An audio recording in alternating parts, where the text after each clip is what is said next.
I'm sorry, but I have to be in the hospital for a while.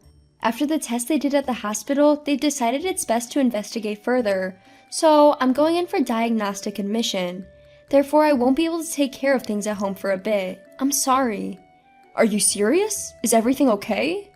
Yeah, it's just to be on the safe side, so you don't need to worry too much. Thanks, though. No, I'm not worried about your health, Amy. I'm worried about life during your absence. Huh? I mean, I'll have to do the house chores, right? I can't really handle that stuff. It's a pain, and I might need to bring you stuff while you're in the hospital. Geez, you should have taken better care of yourself. I was hurt by my husband's heartless words, deeply regretting my marriage. But his cruel behavior didn't end there. He continued. Actually, you don't have to come back even after you get discharged. What do you mean? I've been thinking about this for a while. Women are such an expensive creature. Even now, you're saying you have to be admitted for tests, and that costs money, right? It's just a constant drain on our finances. I've been regretting my decision a lot lately, wondering why I married you in the first place. So you don't have to come back. I don't want to see the face of someone who can't earn money and only consumes it. The moment I heard these words, I decided to divorce. I don't want to spend the rest of my life with someone who can't cherish his wife. Alright, I'll grant you your wish and divorce you. Wow, really? You're probably just saying that in the heat of the moment, right? No, I'm serious. I'll start the procedures tomorrow, and you won't have to see me anymore so you can be relieved. Huh, is that what you mean? My husband looked surprised. He probably didn't understand the situation, and he certainly doesn't know everything about me. There's one thing I've kept secret from him, and I'm sure he'll be surprised when he finds out. About 3 years ago, my husband and I met through an arranged date and decided to get married.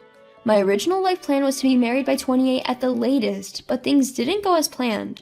By the time I turned 30, it seemed like I was the only one not married amongst my peers. My mother kept asking me to get married while she was still alive, and I started to feel the pressure. It's not that I didn't want to get married.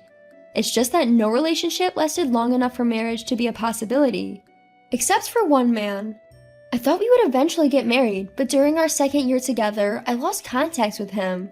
One day, I went to his house without telling him and saw him entering the house with an unknown woman. Not just the two of them, but 2 other people who looked like her parents also went in. That's when I knew. He had dumped me. After that, I chose a more certain path and arranged a date, which is how I met my current husband. The first time I met him, I thought he was a calm and kind person, though it may sound cliche. I was in a rush to get married and I thought, why not him, and started to seriously consider marriage. Our parents seemed finally relieved, and our relationship proceeded smoothly until we got married.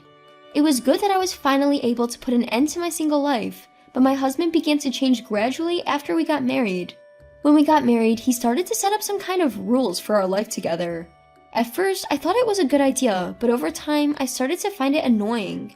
There was a time when I broke one of those rules, and my husband, a bit angry, scolded me. We agreed on these rules, didn't we? We should stick to them. We're a team, aren't we? We should work together. He said passionately, but to be honest, I now realize he was being a pain.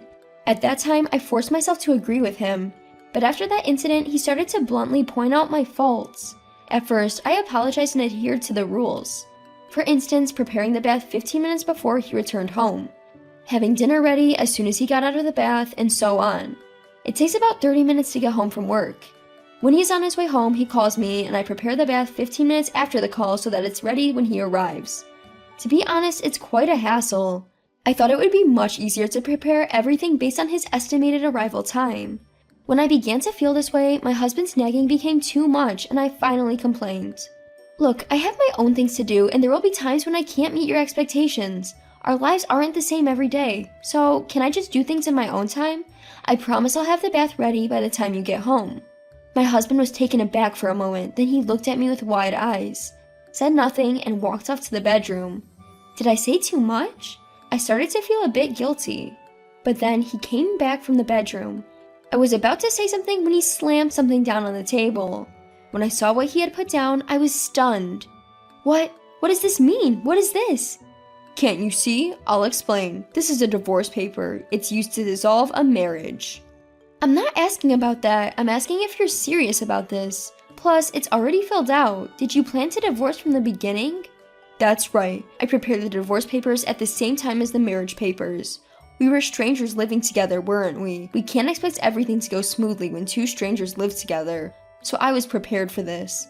Plus, I told you at the time of our marriage that we should always keep our promises, didn't I? If you can't keep them, it's only natural to divorce. I can't believe it. I realized then that the kindness he was showing during our matchmaking was a lie. He was always prepared for a divorce. Thinking about this made me feel pathetic for having been happy about our marriage.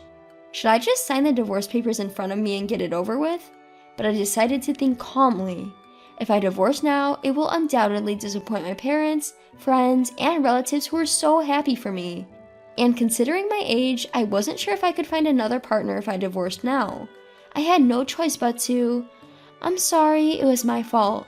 I'll try to meet your demands from now on. So, could you reconsider the divorce? Hey, is that how you apologize? You need to get on your knees and apologize sincerely, or I won't feel as genuine. Despite my unwillingness and frustration, I knelt on the floor and apologized to my husband. My husband left with a satisfied look on his face, throwing a parting shot that I should be careful from now on. After he left, I was so frustrated that tears welled up in my eyes and I couldn't move from the spot for a while.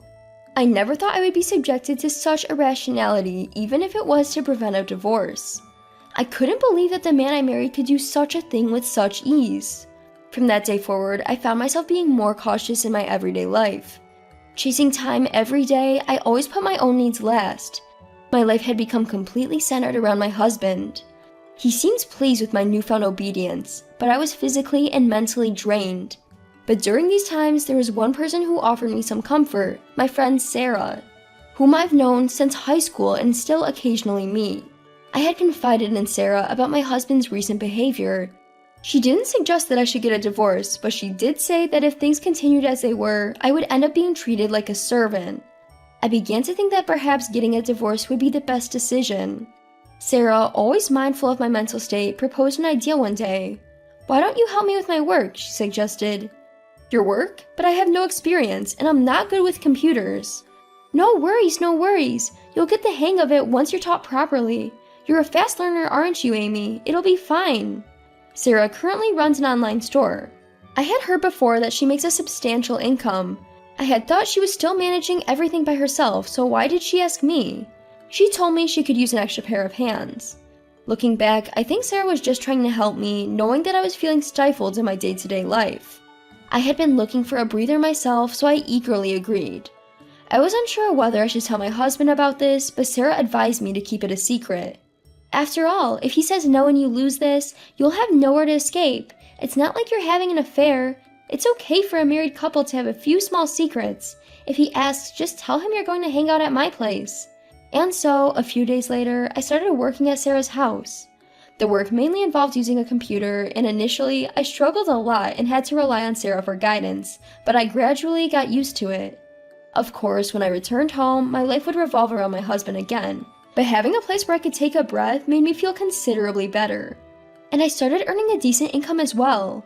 However, I didn't want to earn too much because I was under my husband's financial support, so I asked her to adjust the amount I was paid.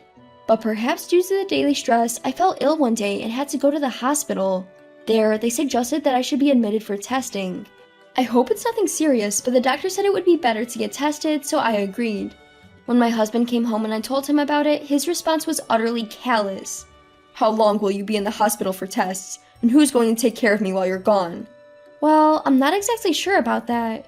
Hey, you can't just casually decide to check yourself into the hospital. You need to properly prepare. Get someone to have a hot bath ready for me in 15 minutes before I get home. I could ask my parents. Think, will ya? If we get your mother involved, where does that leave me? Don't you know someone more discreet, someone we can rely on? That's too much to ask. Sorry, but you'll have to manage it yourself. In the end, the husband grudgingly accepted, muttering complaints. I'll have you working hard when you get back from the hospital. Hearing this over and over again reminded me of something Sarah had once said. It's okay to tell him he's wrong, and if that leads to divorce, then so be it. Remembering this, I finally stood up to my husband. I'm the one going in for testing, aren't I? Can't you even say something like, take care, or show some concern? What? It's the same with the household chores. Can't you manage that on your own? I'm not asking you to manage a large family's worth of chores, just your own. If you can't do that, you're no better than a helpless child. No, you're worse because even a child can learn. I couldn't hold back the words that had been bottled up for so long. What? Have you forgotten what you apologized for the other day? If you talk to me like this, I'll divorce you right away. Are you okay with that? I don't care. Your king-like delusion is extreme. I see. You don't have to come back after you're discharged. You're not fit to be my wife, not being able to earn a dime. I really picked a losing ticket with you. Fine, let's get a divorce. I have some time before I'm hospitalized for the test, so I'll start the proceedings. Is that okay? You sure about this? You won't be able to take it back. I might still forgive you if you apologize now and write a promise or something. How's that sound? I have no intention of apologizing. I want a divorce. And so, a divorce was decided on before I was admitted to the hospital for testing. On the day of her admission to the hospital, he was leaving for work in the morning. He said, "You're going to stay with your friend Sarah, right? But you won't have time for fun anymore. You have to earn your own living, no time for hanging out. Or is your friend one of those women who lives off her husband's money? That man must be blind to have a wife who's only good for spending his money. He's probably a weak husband who does whatever his wife says. Anyway, do your best to earn a living." He left, smug as if he'd won, not knowing that I was actually working.